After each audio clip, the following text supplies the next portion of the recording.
Hi everyone, my name's Dave and I'd like to show you how you can charge an EV completely off grid.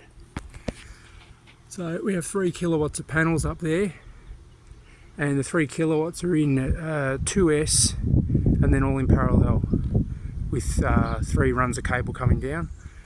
Then we've got 10 panels there, 2 strings of 5 and then in parallel, and then we've got at the back 6 panels. They're all around 300, 330 watters, 6 panels, 3S, 2P. So 3 charge controllers is required. I'll just get down off the trailer. 3 charge controllers, and we have Tesla Model Y standard range. So this is a garage system.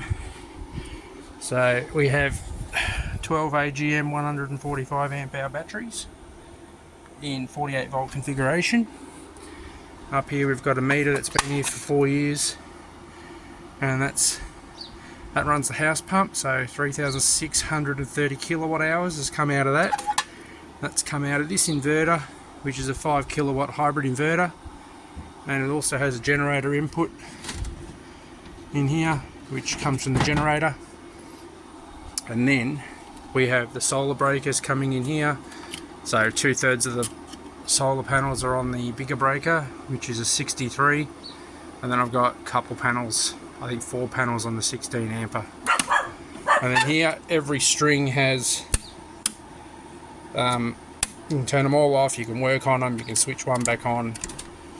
These are all the battery strings coming up for that bank of batteries down the bottom.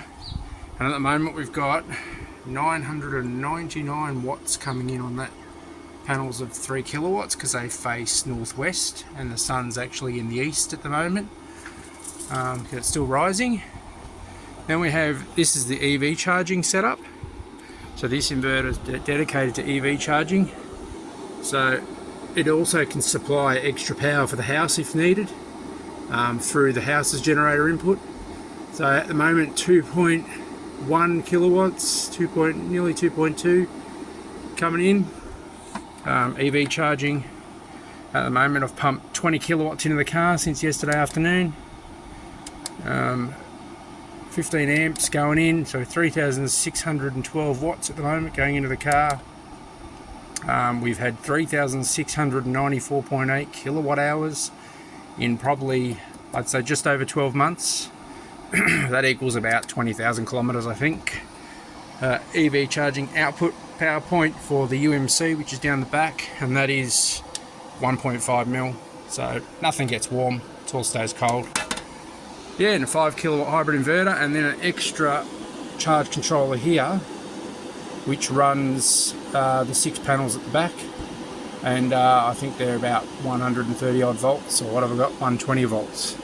And then I've got 200 volts coming on the other one, and that's the breaker for that. And state of charge at the moment, 51 volts, I'd say, 83%, because the power is actually passing straight through to the car. So this is what I call the Tower of Death. But anyway, big tower of AGM batteries that I built the rack.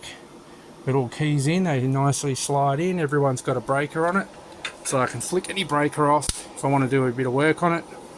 Flick it back on. Every string has its own breaker, so nice and easy that way. Can get to it.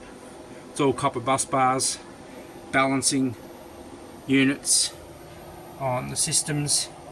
I only got 2 balancers running on this at the moment. Oh, that balancer's quite hot, and that balancer is dead cold. So I'll be checking out what's going on with that balancer in a minute.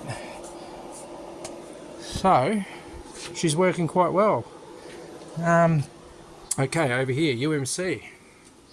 So Tesla UMC with 15 amp tail on it.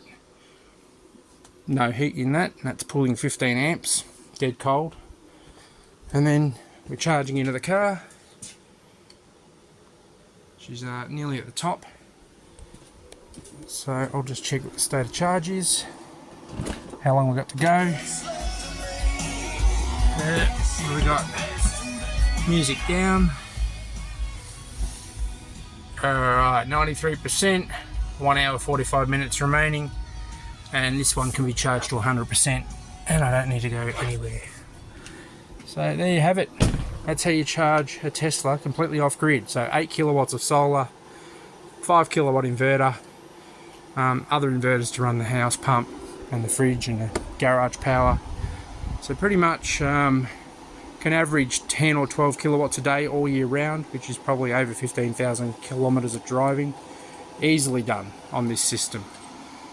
So that's it. I'll hope you enjoyed the video. Camera works pretty bad. I apologise for that, but it's only filmed on a phone, so we're all good.